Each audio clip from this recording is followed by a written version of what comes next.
I think the first thing you do is you identify your fear. What is holding you back? I don't like stagnation, and that was even from a young age. I enjoyed going into situations where I've never been before and just try and adapt to it. That perfect life doesn't exist. We are all here. We're doing our best. We're working together to creating these results, but have that empathy and that sympathy towards yourself. Let yourself be down a bit. Have that cry. Yes. Have that block in your calendar 30 minutes out for yourself. Hi everyone, welcome back. My name is Sunay. I'm Cleo. And this is The Aesthetic Perspective.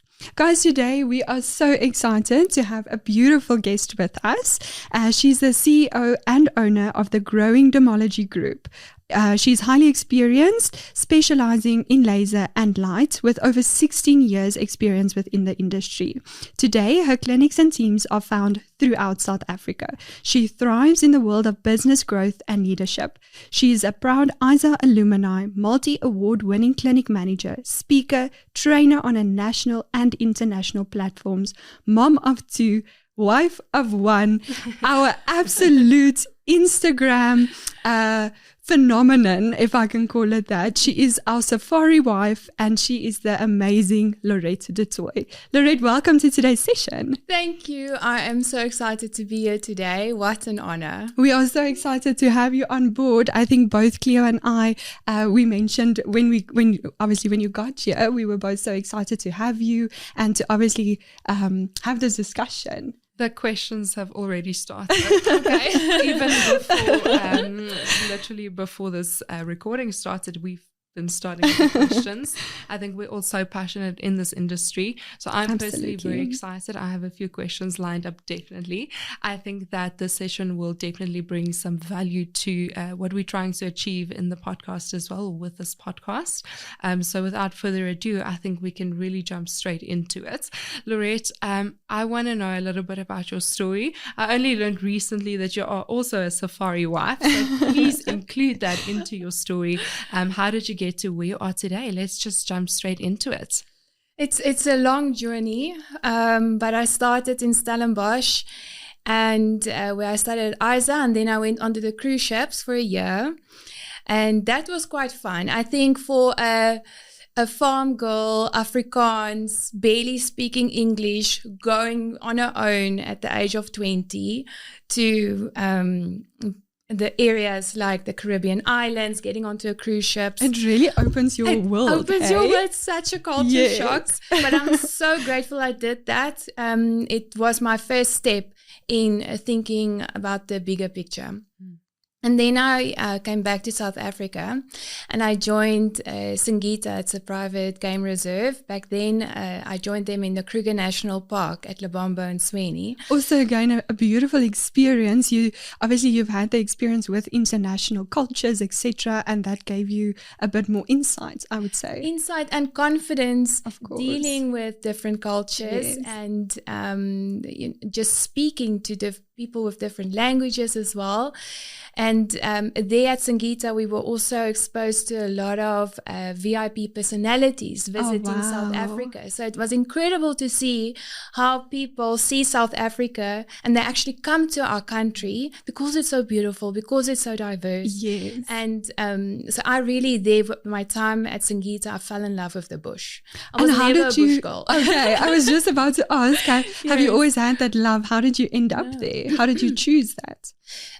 When I love change. Okay. And I'm very good with adapting in new areas. That's an amazing trait. Teach me your way. Please. I don't like stagnation, and that was even from a young age.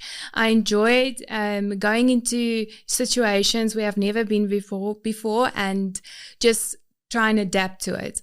And then, when I got to the bush, I just fell in love with it. We were always going to places like Hermanus or Harties for... like a beachy vibe. Yes. And and then, of course, while I was at Singita, I met a game ranger. Ooh. And then I got a serious case of khaki fever. And that's where then we got engaged in the Kalahari, actually. Wow. And then we moved to Joburg to pursue bigger adventures in our careers. My husband started a travel business. He is a wildlife photographer. Oh, that's amazing. And he takes people on expeditions all the time. Currently in India, exploring the bush en route for or on search for tigers. What a beautiful life. Yeah. That is insane. So that's where my love for safari started. But then, we moved back to Joburg.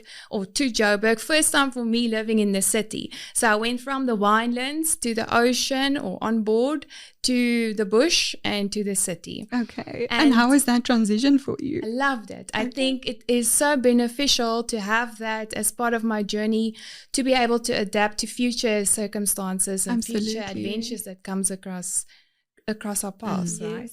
Absolutely. Yeah. No, I think also because you've widened your world also, because I find me obviously living in the city all my life, sometimes I feel that it kind of compacts you in a way.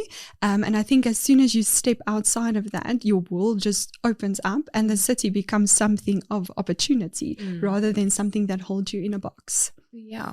That's great. So where you are now, you would say, and like we said, now we really want to equip our girls or the stomatologists in the industry as well to be better stomatologists. And one of the things we discussed on our first episode was what you can go into in this industry, one of it being a business owner. So would you mind unpacking a little bit about being a business owner right now, what you've learned, maybe some of the things that you've learned, what led you to doing this, and maybe a bit more of your dermology journey, actually. So when I was in ISA, I knew in my third year, I had to draw up my first business plan. That's when my first fire got lit. And I was like, this is what I need to do. I need to build a business. But I wasn't sure about the industry. I wasn't sure if I wanted to be in the spa industry forever. And back in the day, the 4th-year dermal esthetician course wasn't available to us yet. Wow. So we had our 3 years. 3rd year was optional. So I did that. Advanced spa therapies and business management. That's the year I had to draw up a business plan. So I was stuck, like, this is what I have to do. And, on board. And then when I was in the bush, I was in a management role as well. So I was included in target meetings, strategy meetings, business meetings, growth meetings, leadership meetings. So really big learning curve from that, like the back end. Again, my fire just got ignited. And I knew, like, all right, Lourette, you know what you need to do. I first learned I want to create a business and grow it. Then I want to have people in that business and grow those people. And so that I knew, but I wasn't sure yet about the industry. So when we moved into Johannesburg, I started sending out my CV. Being a stomatologist, I wasn't convinced that I want to be in the spa industry. So what would be the next step for me in my position is to go into aesthetics clinic. Yes. Plus, for me, it's all about creating that difference in people's lives and confidence. And in the aesthetics industry, we have all those tools to do a lot in that category. And when I started sending out my CV to various aesthetic clinics, I said, well, then I'm going to have to go work in an aesthetic clinic or with a plastic surgeon or something. And that's going to be the industry where I'm going to ignite the business and human growth that I want. And of course, hurdles after hurdles. I think also, this is a good 13, 14 years ago. Back in the day, as a stomatologist, you can't just walk into an aesthetic clinic. Absolutely. No. It wasn't heard of. People don't want you because you don't have experience. Yes. And the problem with that was, how do you get experience if nobody wants to give you that experience? Absolutely. We actually had this conversation. And I actually still have an email from a well-known professional in our industry. They are absolutely incredible, but they were the ones who said to me, sorry, we're not even going to see you for an interview. You don't have any experience. Goodness. And it almost crushes your spirit. Like, I think this as a is my young- journey and I can't get there. as a young, aspiring somebody who has that Yes. growth and that dedication and the want to do something, Yes. it can be soul crushing, completely soul crushing. But eventually I did find a place who just opened their doors, and I then fell in love with that place. Remember, all I needed was that industry yes, and just that the opportunity to get stuck in. And the biggest thing there for me was my husband and I were very aligned with that in terms of identifying your goals, what you want to do with it, and what you need to do it. That's Because beautiful. procrastination is the killer of dreams. Yes. And you can sit here and think, I want to create a podcast channel, Yes. or I want to launch another branch, or I want to create another department in my business, but tomorrow. Yes. tomorrow. I want to hang out here a little bit because I was saying to Sine, like, personally, and I'll be a little bit vulnerable, but personally, I've always got these dreams, always these things that I want to follow through on. I always know where I want to go, and I think there's a lot of girls maybe in this industry, in maybe in any industry, that they have these goals, they have these things, they see the vision, but executing it is a little bit difficult. It's more challenging actually following through. So what would your advice be to someone, even in this industry, to actually get it done, to actually follow through? Would you say, I know one of the biggest tips is make it a 15-minute thing a day where you're just reaching goals, or set the goals daily, make your monthly goals your daily goals, make your yearly goals your monthly goals. What would you say, just following through in this industry, especially a difficult industry like this, where it can be a bit challenging? What would your advice be? I think the first thing you do is you identify your fear. What is holding you back? I love that. What is the thing that's making you not take that next step? Well, I think the biggest one for us all is time. Yes. So time, if you ask someone, why haven't you done? Oh, the time, I just don't have time. And that's a answer for many things, not just reaching business goals or personal goals. It's meeting up friends or calling that your parents back home. Maybe you're not close by. It's all time.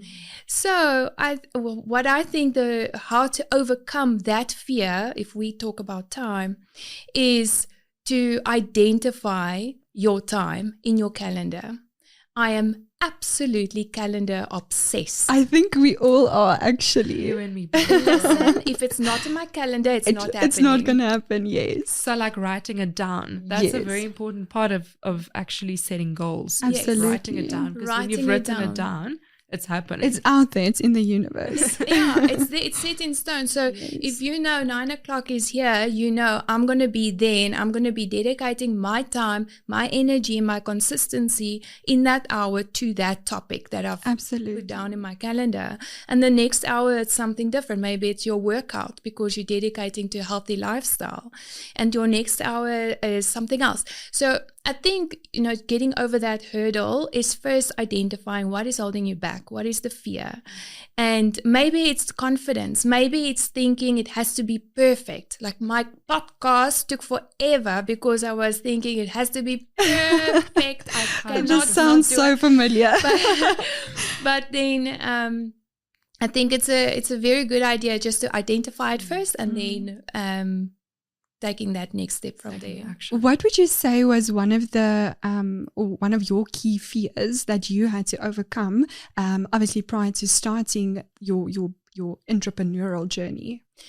I think fear-wise, I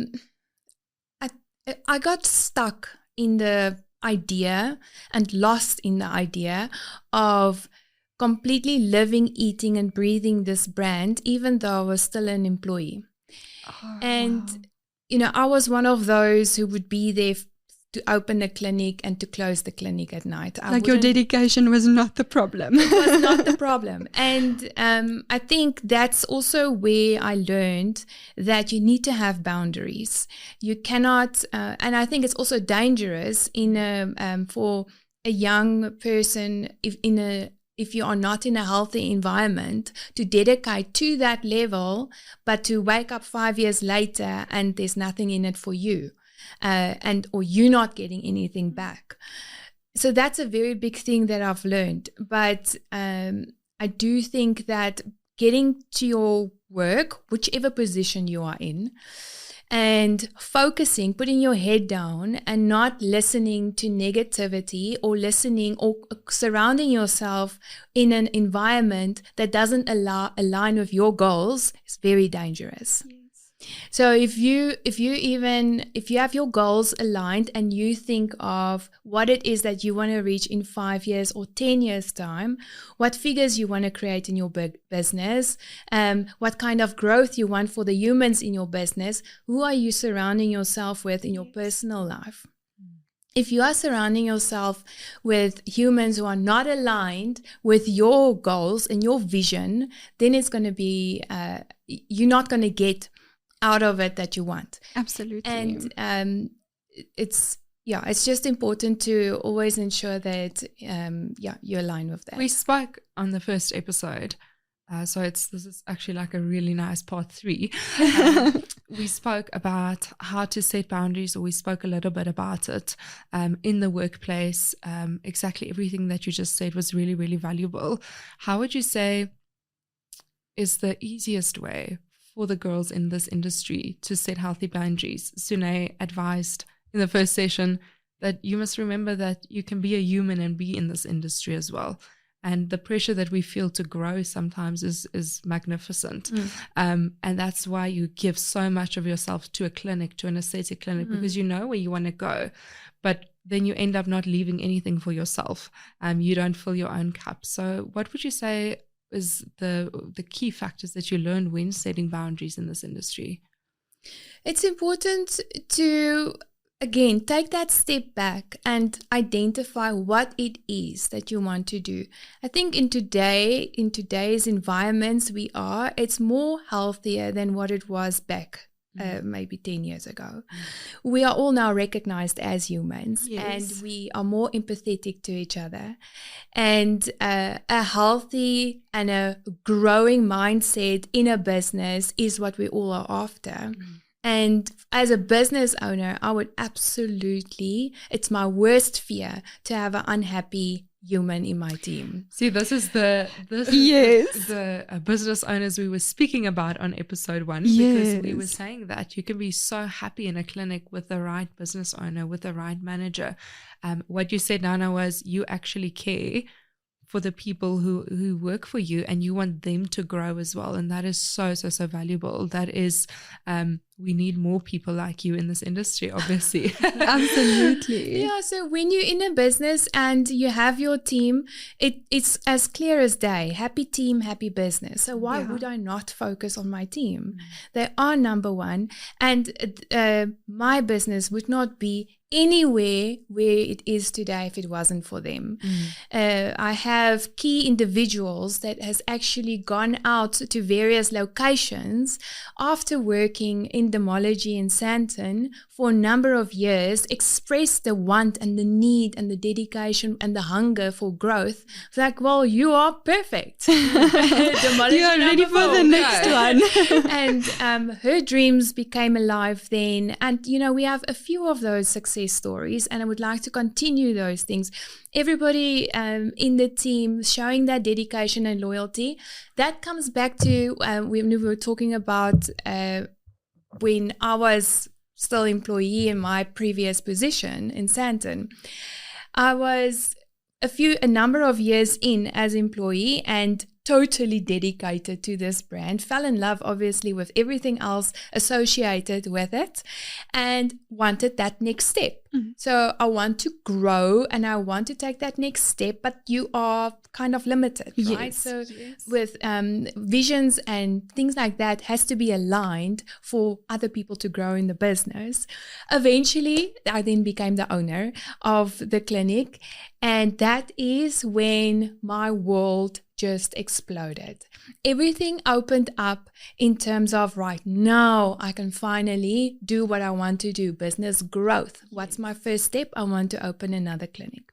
So I wanted to open that second branch. I've always wanted to do it. I knew it when in my 3rd year at Isaac Carson's, I want a business plan and I want to grow a business. So I went onto this journey to Cape Town to go find a place, and it was so daunting. But this is where my next big fear or complication happened, where I found a place and we started negotiating, and it was just so exciting, and we were so aligned, and it just made sense. And then on the number 99, it fell through. So Dermology 2 then was not going to happen. I was already far, planning campaigns. And, Yes. But so then it didn't happen. I remember I was sitting in my car receiving the email, and it was just like a punch in my stomach. Yes. But literally like 2 weeks later, I walked into I've kept on flying to Cape Town and go and walk and literally go to the various clinics, introducing myself, like, this is who I am. Yes. People were like, girl, we don't know you. But I'm just like literally doing presentations to them, trying like, this is who I am. I'm literally an open book. I want to collaborate. I'm not here to take away. I want to add. Yes. And so then we got this opportunity in Valdevie Estate, and with Revita Health and Dr. Ladivia Strauss. Wow. And that's where Dermology 2 was then finally born. And my next obsession started, where I couldn't stop. And you just wanted more. That is absolutely amazing. As a business owner, I think a lot of girls or a lot of the somatologists really feel like they want to do this. Would you mind sharing a little bit just what are some of the highs and the lows that you've experienced of being a business owner? It looks very glamorous always. What would be your highest highs, and what is things that people don't often think about that can be classified as lows? Yeah, that's a very valuable question. The thing people don't see, and usually they see this on Instagram, TikTok, and everywhere else, but what they don't see is the time that goes into the results. And to keep up with those results, the consistency. We are still humans at the end of the day. Yeah. I always say to people when they want perfect skin, I say, remember, it's your biggest organ. It's going to have tantrums. It's going to have a tantrum once a month. It's going to be upset when we go from summer to winter. You're going to see these changes. It's the same with us. We go through our own seasons in life. Sometimes you're low, sometimes you're high. Sometimes you have a bad day or a bad night. You have to come to work and see 10 patients and put a smile on your face. You don't have a choice. You have to do it. And then you also listen to 10 other people's struggles. Mm-hmm. It's a lot to take in. So when you get home, now maybe you have a husband, you have children, that you have maybe babies, so it's really full on 100% attention, or you have older children, so it's homework and the fights that comes with homework. It's a lot, and dinner. Yeah. So I do think that people often forget when they see us online, or they see a human creating things online, that's the perfect life. That's what I want to be. It doesn't exist. That perfect life doesn't exist. We are all here. We're doing our best. We're working together to creating these results. But have that empathy and that sympathy towards yourself. Let yourself be down a bit. Have that cry. Yes. Have that block in your calendar 30 minutes out for yourself. Where like you a can debriefing 30 minutes. Cry. And so for me, throughout the years, my journey changed a lot. So when my husband and I moved to Joburg, it was just me and him. Mm-hmm. And so, but he travels a lot. He travels probably around 200 days a year. Wow. And, it's a lot to be alone, but it's the life I know. Yes. I don't know it any different. Yes. But then our story started to change. So then I became pregnant. He wasn't there for most of the pregnancy. Rulay was born, our daughter, and he missed a lot of her firsts. And now it's not just on me being alone and having to go. Her first Christmas, it was just me and her. Aww. And but that was 10 years ago. Mm. And thinking back now, yes, it was sad then. I wasn't sad. You're a little bit sad, but I understood the bigger picture, and I understood. And the goal you he's both not committed here because to. he doesn't want to be here. Yes. He's here because he's building his career and our journey together. Yeah. Same with me. If I come home a little bit later than planned, or if I'm busy putting content together at 9 o'clock at night after the kids have gone to bed, it's with a purpose. Yes. It's not because I'm just keeping myself busy. And then he got to and then Jack was born, our second baby, and we actually planned a C-section in the 5 days that he was home.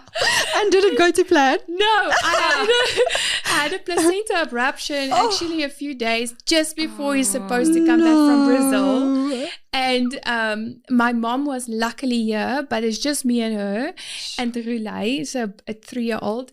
And I had to literally call someone who we work together, and her husband.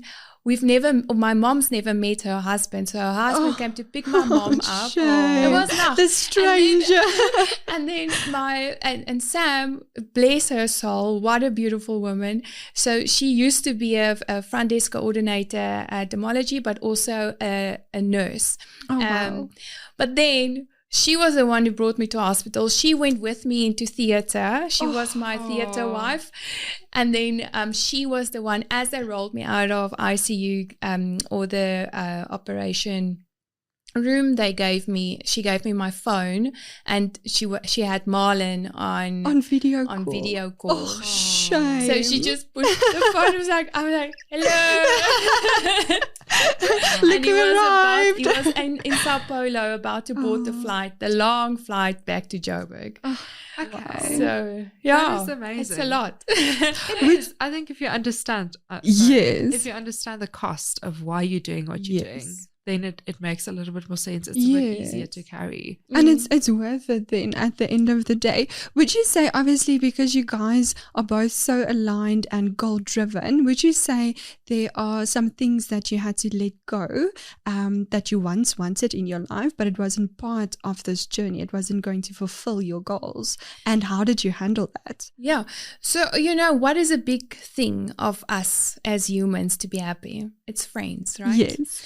And being especially that first part of our journey where Marlon was never home, always, and it was like safari after safari after safari. And when he comes home, he's so tired. He's home maybe for a few days and then he leaves again. So what happened is we became that when we are not busy with people, we want to be together.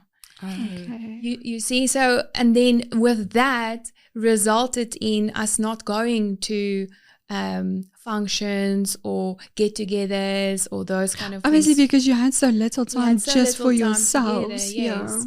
So that's something we then identified as a fear or a weakness later on, and we started to intentionally work on that. And that's beautiful. That's something that I always believe in, is to move with intention. Whatever your task is or your goal is or your next move is do it with intention. And I think that ties back up in, overcoming that hurdle and to try and understand what it is that you need to do to reach that next goal of yours. I love that. Thank you for sharing. I know you obviously mentioned that sometimes late at night you're putting content together. I want to actually touch up a bit on the social media aspect of the industry. And when did you realize it was such a valuable tool, not only for your business, but for the industry as a general? Because I think we all see the value in it now. But I mean, you were on board long before we even saw the value. So how did you almost realize that? That was not me. That was my husband. Okay. When we had Sangeeta, this is now 2009, but I think they started the Safari Brothers on Facebook. So then only Facebook just launched. Nice. Around 2006 or something like that. Then they started the Safari Brothers, Marlon and a friend. And so they started doing blogs, daily blogs of what they saw in the wild. And then I was like, okay, maybe I need to do something. And he started Instagram, and his Instagram started growing. So I started my Instagram. So I fed off him. And when I started with Dermology, and I was like, hey, where's your social media pages? And there wasn't. So we created Facebook, we created Instagram, later on TikTok, and then all the other stuff. And just keep on being consistent and showing up and creating that content. So it became like a habit. Yes. Do you do everything yourself? For Dermology Africa and for Lourette, I do that content. And then I have brilliant in-house creative people, and they are all the therapist or the front desk coordinators on each site that contributes to those different pages. Because I think a lot of the time the business owners, the women who want to have their own businesses, they're like, I don't have the money to invest 10,000 Rand into social media. Or someone professional to actually drive that. So obviously everything is organically grown, and you've done it, and like you just said, it's you doing it by yourself, and it's possible. It obviously takes some planning, but what would you say the biggest tips is when it comes to social media for business owners listening to this? So the first thing is you have to do it. Yes, you cannot get away from it. And I think also when you look at your business, who is the people that your patient is going to see, or your client or your customer is going to see when they come on site or when they deal with your patient? If they don't know that person, you're not creating that connection. Because often what's happened previously a while ago is what people would come to Dermology, they expect to see me. But there's 5 branches now. Yes. So it's different now.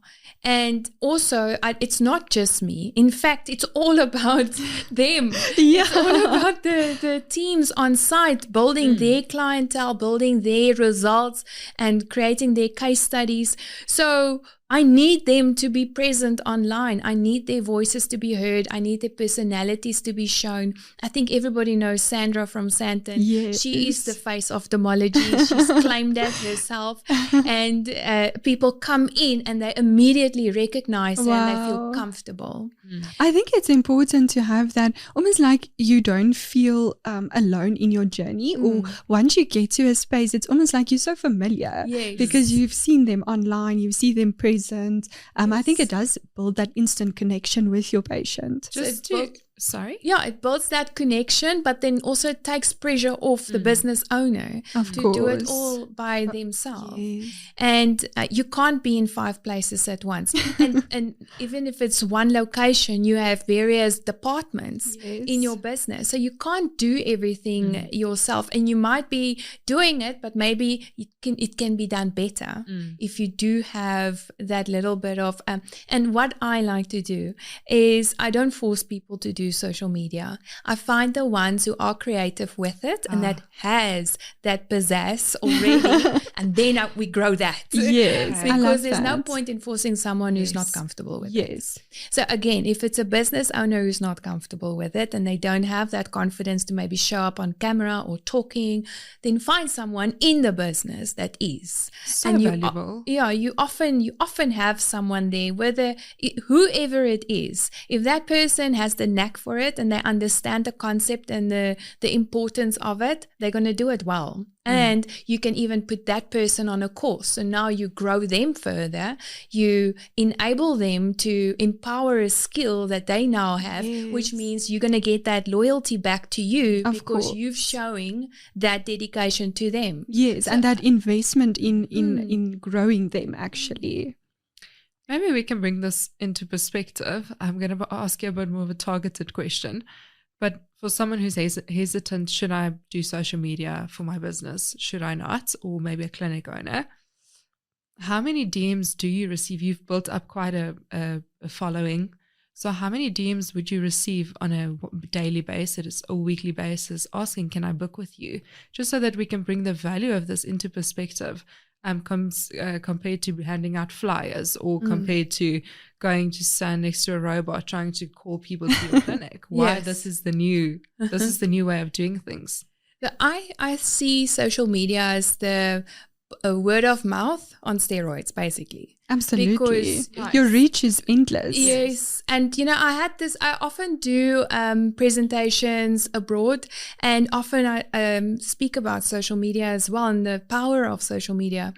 And there's a doctor there, and up until last year, he's a world famous vascular surgeon, world famous dermatologist, and he was just like, nah, he's got his clients. He believes in word of mouth. He's happy with him. He's got word of mouth, and that's the most powerful tool of marketing. And every time when I'm on stage, I'm like, yes, what if those 5 people or the person that you treated today goes to a dinner party tonight, and they speak about you and your services to 5 friends, and maybe 3 of those friends book. Okay, great. Beautiful word of mouth. What if, and even if she has 200 followers on Instagram, she says something about that on Instagram to 200 people, now you get 10 people who books. Absolutely. Okay, so now it's different. Nice. So it's still, you get the old school people who would still say no, word of mouth is the powerful. Yes, I agree. But social media is a new way of word of mouth. So what is this? It's change.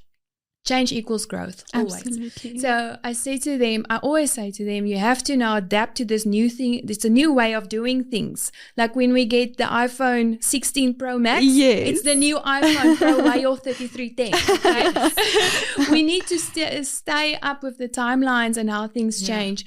And unfortunately, if you don't like change, sorry, but suck it up. You're going to have to start learning to like change. Yes. Because change comes with growth. I actually had a very interesting conversation last night, and we were speaking about the actual value of the industry because it's so ever changing, and I think it keeps us on our toes. Like we can't ever settle or get comfortable because then we'll miss something. And I think it's so exciting that from a technology point of view, our equipment, our products, everything together, I don't know, it's just like it forces you to grow every single day, and I love that. Yes. So to come back to your question about how many DMs, I was just going to say, guys, answer my question, please. Circle back. But I think it's just so much more than DMs. It is the comment, it is the DM, it is the WhatsApp you get maybe from the prompt that you have built into your post. It is the WhatsApp organically created by just leaving your contact details. It's the emails that you get. It's also your TikTok inbox. It's also your Facebook inbox. Or Messenger. There's just so many channels. Your reach is so big. Your patient can now reach you on, and we all know they don't want to go look for you. They want to click. Yes. Even if it can now magically appear, hopefully AI will do that for us. But just go straight to the calendar. Yes, done. I wish I could book. But, hopefully that will be next month. But it's the easier you make it for your patient to book, and people don't want to phone anymore. Our new generations, they don't want to pick up the phone anymore. Social anxiety is oh a thing. My way. And I don't understand it. No. I think it's so much quicker. If I just give you a call, I'm getting my answer immediately. Exactly. And that's often where clinics get blocked and they don't understand it because the booking process is too difficult. Not getting hold of the person. There goes your... That's it. You can't make it difficult. 100%. Those systems needs to be so user-friendly because that is literally what the world is now. The more user-friendly... I mean, like, I've tried to book with places, not in the industry specifically, but if the booking process is difficult, it automatically gives me that first impression. Yes. Okay, maybe the rest of their services won't be exactly. good. And your first door really is social media. I mean, like you just said, if you have one person walking into your clinic, great. But if you've got 1,000 people looking at your clinic every day, like your followers, for instance, 1,000 followers might not seem like much, but if there's 1,000 people walking into your clinic, absolutely, you're going to try your absolute best to get them to commit to having these treatments with you or buying from you. On that note, a lot of things that I hear in the industry is online stores is taking my business, especially when it comes to retail. Online stores is a problem. Online stores is taking my business And I disagree with that strongly, because I feel like if you have that relationship with that client, Absolutely. they will come back to you anyway. They will come continue book with support you. They're going to continue to support. So how can we use online stores to actually build the business, to actually help the industry, to actually help you grow as an individual, compared to seeing it more as a threat? E-commerce is obviously big now. It's massive. Again, people don't want to struggle. Yes. They want to have it as easy as possible. And as convenient. And it all comes back to time. It all comes back to that. So maybe somebody doesn't have the time to quickly stop by a place. I think if you have a business and you're selling retail, you should have e-commerce. You're missing out. Yes. Because you have such a wide reach that you are not reaching. I mean, you can be sitting here in Joburg, but people in Cape Town can be buying your products because you have a good sale, or you have a easy and quick way to check out. Yes. Or your service is quick. They'd rather buy from you here in Joburg than walking down the street to a clinic who never has stock. Yes. So I absolutely agree with that. Yeah, there's just so many plus points. Again, it's change. It's all about that evolving. change. We have to adapt. We have to bite the bullet. Yes. And just sit and create. I think most of us created our online stores in COVID. When COVID hit, I was never typing so fast in my life. Bold WordPress, WooCommerce. Oh my goodness. But no, it's such a valuable tool. And I do believe that if you have some sort of product or retail that you can sell, you're missing out if you don't have WooCommerce, or at least have a catalog that you can available. Sell online. Lourette, I actually want to give you a compliment. I love the way you obviously invest in your people and the people that work with you. From a business perspective, how did you manage to overcome, giving tasks? Because I find very often, that I want to control everything in my daily basis or in my daily life, and I don't trust someone to complete the task as nicely as I would complete it. So how did you overcome that, and how did you get to the point where you find trust in the people obviously that work with you? Delegating is the right word. That's it. Yeah, so delegating is very difficult for certain personality types, I think. Let's start there. We're all different people. Yes. And if you are someone and it's just your personality, it's how you are, if I'm not going to do it, it's not going to be done right. And that's often, and that's not, there's nothing wrong with it. But at some point, you need to know that you have a capacity. Yes, it's very self-limiting. Limiting and boundaries, again, to keep you from sitting at 9 o'clock at night, dedicating your time to something you shouldn't be dedicating at the moment, or you missing out on other time maybe. So how I did it was, in the beginning, it was very difficult. Social media, for instance, is my baby. Okay, you love that. I love it. I am a sucker for social media, anything online, speaking about the product, essentially. So whichever channel we are talking about, but speaking about the brand and the product is my absolute passion. So when we started branching out, I quickly realized, I can't be everywhere. So then all of a sudden I realized I can't speak the same language to a Santon patient than what I do to a Belito patient or to a patient in Paarl. They don't speak the same languages. And I'm talking about, expectations, the pace of doing things, the amount of downtime that they are happy to go through. So there's a lot of different things. So that then said to me, okay, we have to have the different social media pages for each location, right?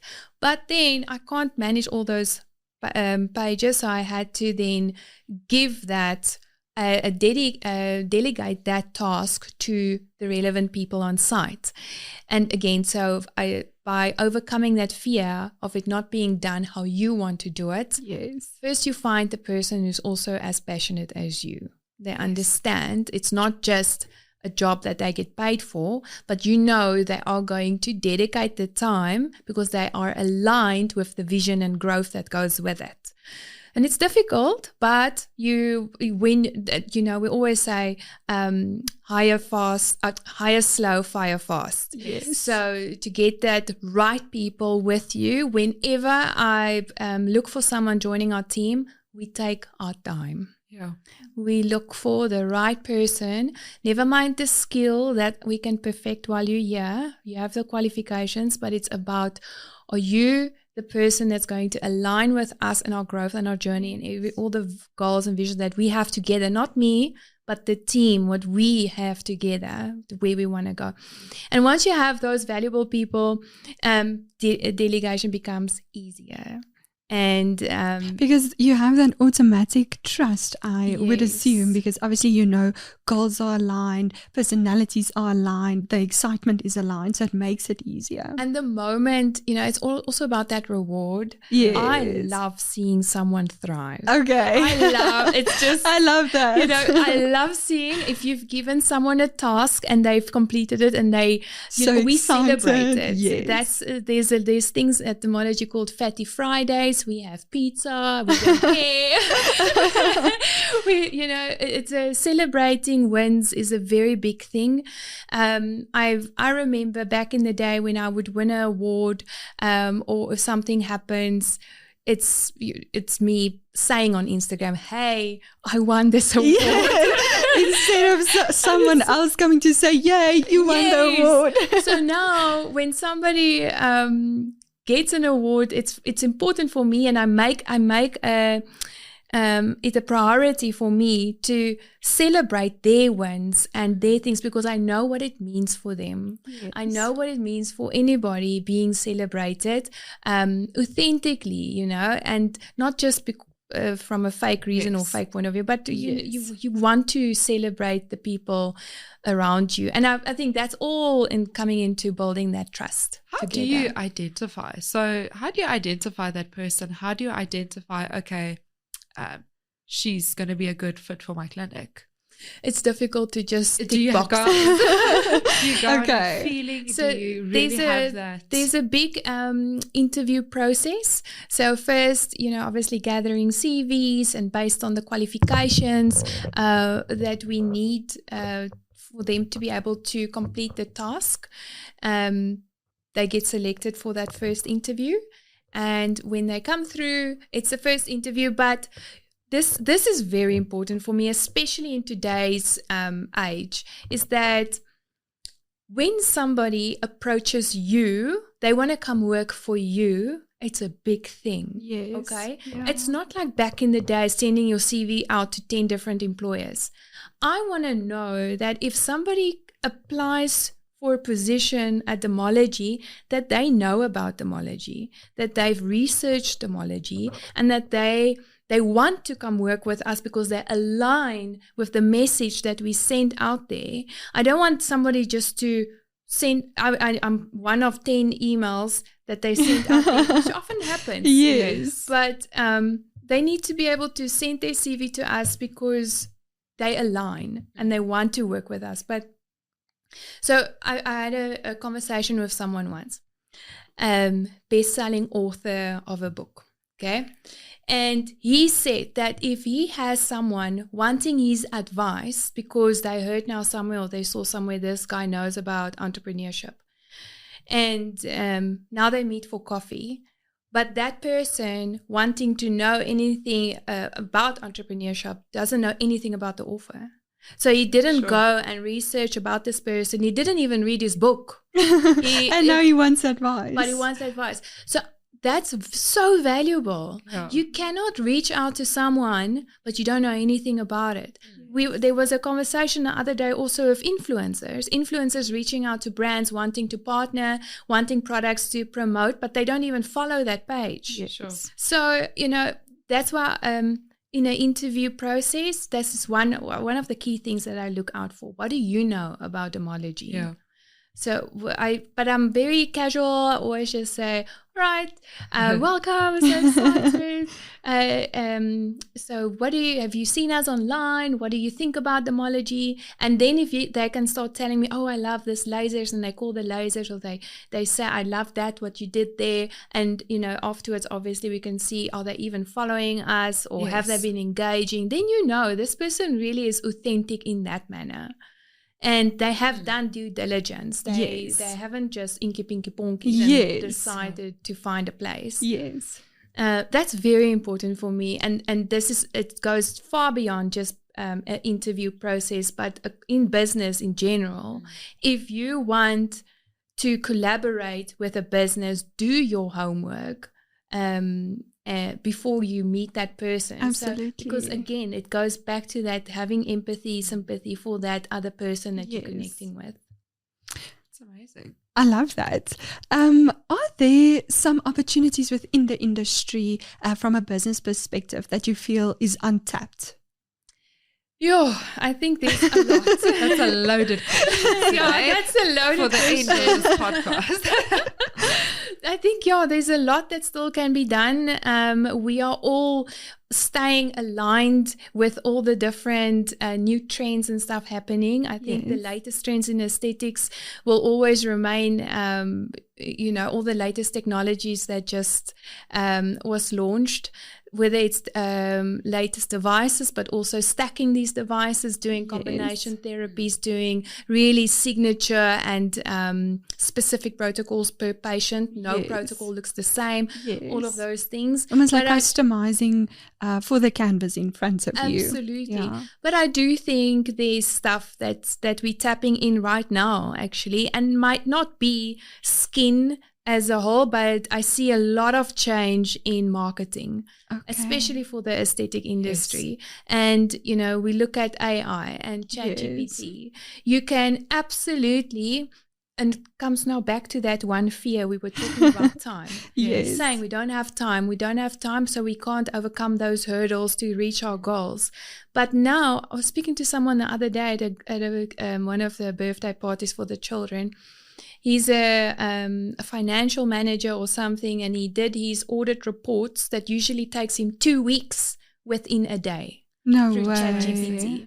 So where's your time now? Yes. Okay? So now, just by think of everything that we can do in the business as an aesthetic business owner, writing campaigns for the year usually took you a month. Now you can dish that out in a day. You literally just prompt ChatGPT, put in your stuff, and a lot of new programs are now implemented in Chat. You've got Canva in there now. You've got so many different things that's incorporated in it. So I think we're going to have a lot more free time on our hands very soon. And there's already a lot of people that's pursuing it a lot. But as people are going to get more adapted and used to the change with AI and ChatGPT, we're going to have a lot more new time on our hands. And with that, new innovations will come Absolutely. out. I think I'm super excited to see where the industry goes. And obviously we're all taking a more holistic approach now in the industry. It's not only about aesthetically how I look, but it's like actually becoming that healthy version. And I think that's already a good step, because as we're adapting to that change of actually changing who we are from the inside out, we'll be so much more acceptant to the changes that are actually happening not only within the industry, but I think within the technology as well. Yeah, absolutely. I mean, treating it holistically from the inside out is absolutely the new approach. Yes. The way forward. We all obviously want to be healthy. And we had this conversation the other day where we said body treatments are not as big anymore, because body treatments were really based on almost a quick fix. I want to treat my cellulite, but now we go more into functional medicine because we want to be healthy as a whole holistically. And we had this conversation in episode 1 where we said we need to, once again, our own cup needs to be filled as well. We need to be healthy as well, because otherwise how are we going to perform? Then if I don't take care of myself, then there's no one to delegate anything to, because the main person is not with us, has left the building. So how do you prevent burnout and just being overcome with stress and anxiety, considering everything that you have on your plate? So there's so many ways that you can target this to prevent the burnout and stress. And I think, again, it's very much to do with the person dealing with that kind of stress. Everybody is going to deal with it differently. For me personally, I really love just coming home. My home is my space, and my kids are there. And when my husband is home, it's ideal. So that is really that way for me to just unwind, but take into consideration it's a different setup. But I do know that there's a lot of people that has a similar setup with the one spouse traveling a lot, or maybe even away for a year or two. So without coming home. So I do think that's a big thing for me. I also love working out. I think moving your body and just getting all of that happening on a daily basis, at least, even if it's a walk. Yes. Even if it's a walk, walking the dog, or anything like that, or playing netball with the kids. I was doing that. I think it was so much fun. I had to relive my back in the day. Yes. But so I think that's a very big thing. And one other thing, which is a very personal journey of myself, end of last year, I had hernia complications. So I had a double hernia operation, and then a revision surgery after that, all in the space of 6 weeks, and going under general anesthesia twice. And it really had a massive knock on my body. Yes. I was never ready for it. Yeah. I didn't know the extent of what it's going to do, or how I'm going to respond to it. And in the beginning of the year of last year, I started working out a lot, doing everything just for that whole thing of becoming healthy, having a healthier mindset, feeling better about yourself. If you feel better about yourself, you can treat the people better around you. And with all the gymming and exercises, that's where the hernias then happened, because I already had the weak section of the diastasis recti. Surgeries happened. But then I started taking a supplement called Better Gut, and it's very much concentrated on it's a pre and a postbiotic for your gut, and it really just prepared my system, I believe, as to what I went into. Wow. I think if I wasn't on that, it would have been a much different journey. But my skin cleared. I had a permanent rash on my forehead happening. Never mind what I was using, never mind. And I mean, I'm right there in the middle of the best stuff. Yes. So I was you have all the guns. And it just didn't work. But the moment I sorted out my gut, and I'm also not a dairy person, this whole situation cleared. And so I'm totally sold on that. But then going into the next year, keeping on with the things like pre and postbiotic, omegas, your magnesium, making sure that you are on that internal health support on a natural basis. It's nothing crazy, but we have to now rely on being healthier from the inside. It's no longer just treating from the outside or a quick walk, 10-minute walk. It's no longer that. There's so many different avenues that will contribute to a healthier you at the end of the day. Yes. I love that so much, Lourette. Thank you so much for joining us today. I would like you to share a bit on your podcast, that what you kind of discuss, and also where our lovely viewers can actually follow you and see all about you. Thank you so much for having me. It was an absolute blast. I think we need really a podcast. Yes. I'm here for it. I can sit here the whole day. I really want to do like a clinical part as well. Oh, yes. Actually just telling I'd love that. Skin. Yes, I would love that. Guys, keep an eye out for that too as well. But yes, I think if you could share a little bit, you also mentioned that you've started a podcast, which we're all super excited about. So maybe just where we can find you, and like Sine just said. Yeah, sure. So my podcast is called Lasers and Leaders with Lourette du Toit. So it's all about business and clinical. because that's what I want to Love. Know. That's my language, people. That's And then it's available on Spotify and Apple. And then I'm all over Instagram and Facebook and TikTok. It's Dermology_Africa for my business, and then Dermology_ with the area, Ballito, Paul, Sandton, and Cape Town, and Groenkloof. Okay. And and on Threads, but it's all the same handles. And then in my personal capacity is Lourette Laser and Skin.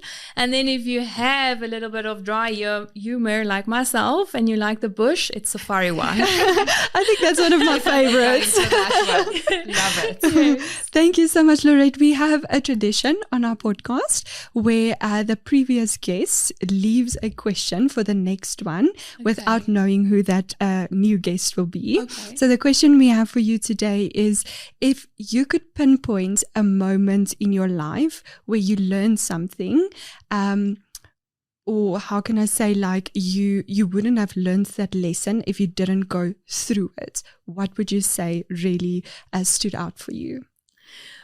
Did they know who I am? No. So there's actually, if you asked me in the beginning of the year, I would have told you something else. But I actually recently learned a very, very, very valuable lesson. And in February, I turned 38. Happy belated birthday. And I don't know what it is, but as you're creeping closer to 40, you can be how stable in your personal life, I don't care what you say, but it becomes daunting. And I was just starting to reflect, oh my goodness, where did the years go? I've been doing this now for almost 15 years in the same company. And just started reflecting, what's happened over these years, how dreams and goals and smashing. I was looking back in COVID, and there was a time where I was winning a few awards for clinic manager, and that was my thing. I was thriving. I was like, I always wanted to be called clinic manager. That was my thing. And then I started winning awards for it. And then in February this year, when I hit 38, I was like, okay, no, what now? What is next? 5 years ago, you were in your thrilled, and I was just ecstatic and ignited. But your now, prime. I'm like, what now? Yes. Where's what's happening in 40? Is this it now? And I really went into a state of where I wasn't posting on social media. I didn't want to show up. I think it all just tied in as well with the health complications from November. And, I had body changes. You have body dysmorphia. You look at yourself in the mirror. You don't recognize the person. You see the scars on the tummy, which is huge. And, people comment about it. I do put myself out there. So, You opened yourself. And I know social media, maybe that's also something we can talk about, how to ditch the nasty keyboard warriors. Yes. But I was just thinking, who am I now? Because I'm different. And it was very difficult for me just to come back from that. What I did was I started doing courses. So I went knee deep into online courses. And listen, I love that. I am a big self-improvement fan. But it really consumes you. It consumes you. You guys are spiraling. But where I started is clinical edu. Really? On the educational app. page. That is great. We like that. But this one, you can ask Sarah. I went through, and every time there's a glitch, I'm like, Sarah, I can't access this. And then she fixes it immediately, and then I go again. So I know everything about Charlene DeHaven at this moment. I think she'll be very proud. We'll get her on for you, don't worry. But I've gone through that whole thing for a clinical purpose.